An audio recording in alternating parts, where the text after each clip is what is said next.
Okay, well, if you could finish up your comments there.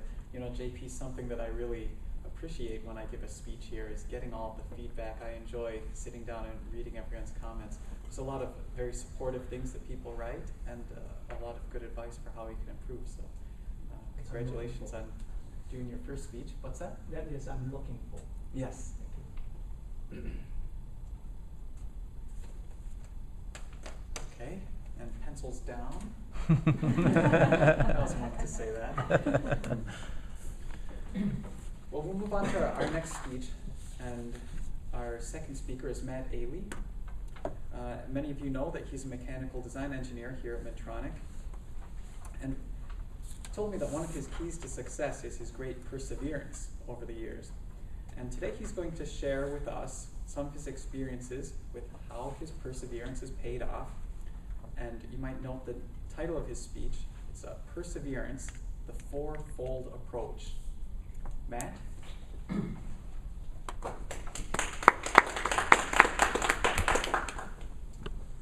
Mr. Toastmaster,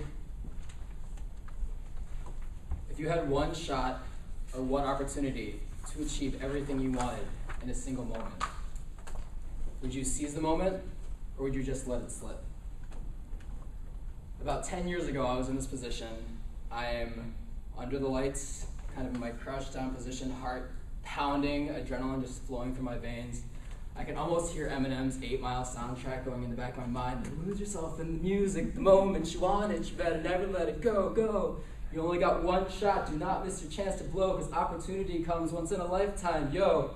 So I'm sitting there going, okay, this is my one shot. I have to accomplish it. I have to achieve, I have to set out to accomplish what I want to accomplish. So like I said, I'm under the lights. I'm in this crouch position, ready to go. And maybe I should back up and explain a little bit more about this, because surprisingly, I'm not at a track meet, I'm not at the Olympics, I'm not at the World Championships.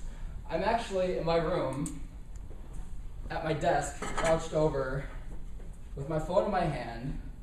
The lights are the lights from my desk lamp. My heart is beating because I have the school directory next to my phone, and I'm about to ask a girl to the school dance for the first time. At least as scary as any track meet I ever did in high school. So my junior year, I decided I was gonna make a change. I'd never been to a school dance before, and I said, okay, I'm gonna do it. I'm gonna find some way to do it. It'll be fine. I had enough lady friends that even if it wasn't anything serious, I could certainly find somebody to ask. And I said, come hell or high water, I will be going to this dance, even if I don't know how to dance. I'm gonna experience this and I'm gonna learn. Little did I know that it would be almost hell and almost high water that would come along before I'd find a way to get there. So fourfold approach. Essentially where I'm going with this is I was accepted and rejected 3 times before I finally found a girl who said yes and actually kept with that. So we'll get into the specifics of how this came about. First of all, this is high school, so communication is not quite as good as it could have been. My junior year, me and a lady friend, we were just kind of platonic friends, we decided we would be each other's backups, where essentially, if we couldn't find a date within a certain time frame, it was like a week and a half, then we would agree that we would go with each other to our homecoming. So the day after this time frame comes, and so I assume that we're good to go, and that I haven't heard from her, she hasn't heard from me, we'll just go together. And then I call her later, I said, so we're going together, right? Is that cool? And she said, yeah, fine, it'll be fine. Well, another opportunity came along for her to go to a different homecoming on the same night. And so I get a call about a week later saying, yeah, so I'm not gonna go to homecoming with you because I have this other opportunity at another homecoming, and I kind of like him a little bit, and we're just friends, so that's okay, right?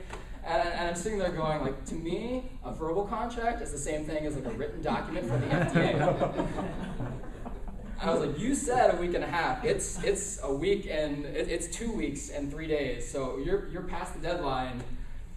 You kind of have to go with me. You already said you were going to, and unfortunately that didn't work because that's not the logic that applies to dates at the homecoming level in high school. So this is number 1. And this one's already out the door. So I'm like, okay, it's cool. I'm on the track team. I'm a junior now, so there are plenty of like underclassmen that would think it's super cool to go with like a junior, the upperclassmen difference. So there's one girl who, her sister the year before was one of those super popular track stars who graduated the year before. So I was like, I would be really cool if I asked her sister to homecoming, because then it'd be like, well, you're going with her sister, so that'd be cool. She was younger than me. I call her, she says yes. And I'm just like, yes, okay, all right. So now I'm kind of on top of the world, because then I have a date. I have at least 3 weeks to go. It's not a big deal. Junior year is stressful enough, so I have SAT prep class immediately after cross-country practice, and then I go home and try and do my homework before I go to sleep. And so I come home from a cross-country race and an SAT practice to a note from my mom that says, her name was Mega, and she says, Mega called, she needs to talk to you. My heart sinks, because I know what this is, because I've already had it happen once. So I'm ready for this. I know what to expect.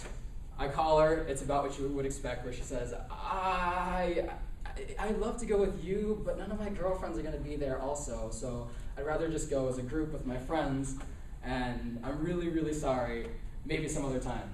And I said, okay, that's fine. You said 3 strikes you're out, so at least I've got some more opportunities. We'll see what happens. This is where things start to get a little more interesting. I'm at the point where there are a number of girls I can ask, but I'm already an engineer at this point in the way that I think. So I go through the yearbook and put little check boxes that determine kind of the level of likelihood that I am to have success. Because Facebook didn't exist back then. So a plus is like a yes and a check is a maybe. So I narrow the list down, and then I kind of create like an NCAA pool where I narrow it down to 1. So this girl's a senior. Being very socially conscious, I also realized this will make me cool because I'm asking a girl who's older than me. So then that would clearly demonstrate I have some sort of social superiority. So I call her, and she says yes, because she doesn't have a date yet either. I've done my research beforehand. You make sure before you ask. And she says, yes, it'll be fun, and actually my parents aren't even going to be in town that weekend, which sucks because they're not going to be able to take our pictures, but that means we could have a couple people over afterwards and have a little get-together and a party. And I don't think of anything of this. And I said, okay, that could be cool. Now I'm going to a party, and I'm going with a senior. I'm so cool. Well, I didn't realize this party was going to escalate out of control before it even got started. I guess I should have thought about this, but it just didn't really click with me. So I find out a day later, one of her friends goes up to me and gives me a hug. And I was like, all right. And she goes, I'm so sorry about Olivia. And I was like, wait, what? What about Olivia? What? This is the 3rd girl. I said, wait, what do you know that I don't? And she goes, oh, she hasn't told you? Well, I can't tell you. I can't be the one to do that. So I sit there going, okay, I'm going to find the most direct way to have the most direct conversation that I, as a 16-year-old high school male, know how to. I'm going to talk to her best friend's friend, who I know better than her. I talk to her best friend's friend, and I find out that she got grounded because she was going to have a party. This is not her fault. I can't blame her for this one. But again, my heart sinks, and I'm sitting there going, okay, I'm going to find a way. There will be a way. I will go to homecoming with a date, and I don't care. Well, I do care who it is, but I kind of don't care who it is at this point. We'll figure out who it is. So I go back to my yearbook checklist, and I look at kind of who made the semifinals and maybe didn't quite make it to the final round. And it was a girl I knew from the Asian American Club, so I call her up, and I basically, at this point, I'm not even nervous anymore, because I was just like, well, you can't lose any more than you have already. So let's just see what happens. And I call, and I'm much more confident, which I think must help, because I really don't have anything to lose. So I just say, hey, Liz, what's up? Do you have a date for homecoming? I know that she doesn't, because I've already checked with her friends. And I say, hey, would you be interested in going with me? And she goes, oh, that'd be great. I'm so happy you asked me, because I'm really mad. This other guy asked me, and I said no to him. Do you know why? And I said, no, why? And she goes, well, because I was his second choice, and I'm not going to go with anyone who's not their first choice.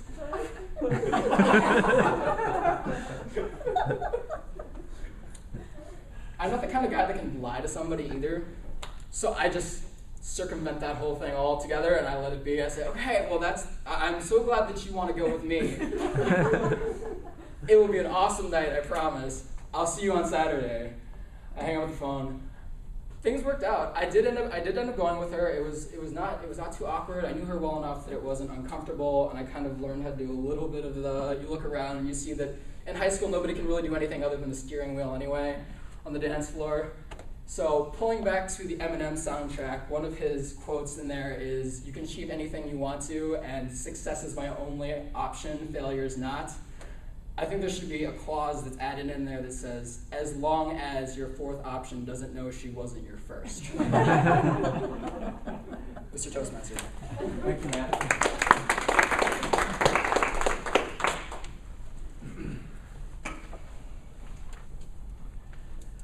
Well, once again, please take a couple minutes to write some advice for Matt. It's a very entertaining speech.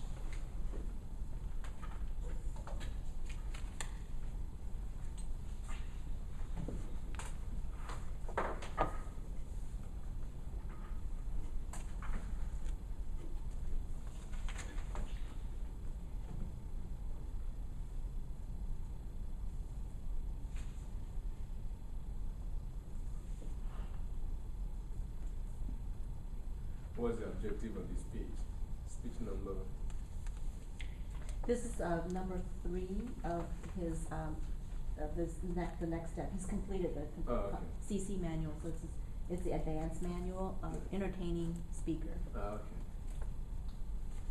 The initial goal was make them laugh. And he made us laugh.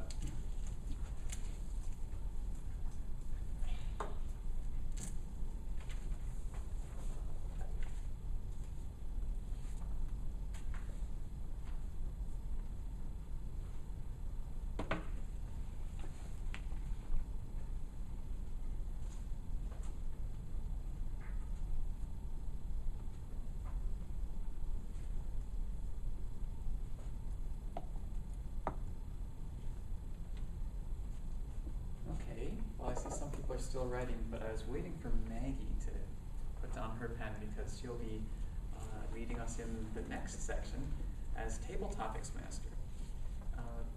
Today we have a little time. I think we'll open up about 5 or 6 minutes to have a couple speakers.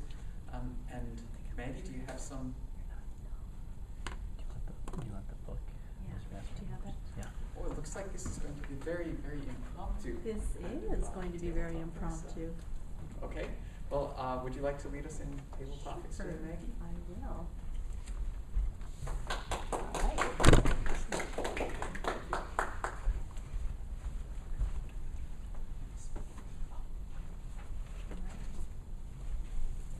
Table topics is an opportunity for us to speak on the fly, unprepared, and as such, we're going to try to stick to that as much as possible.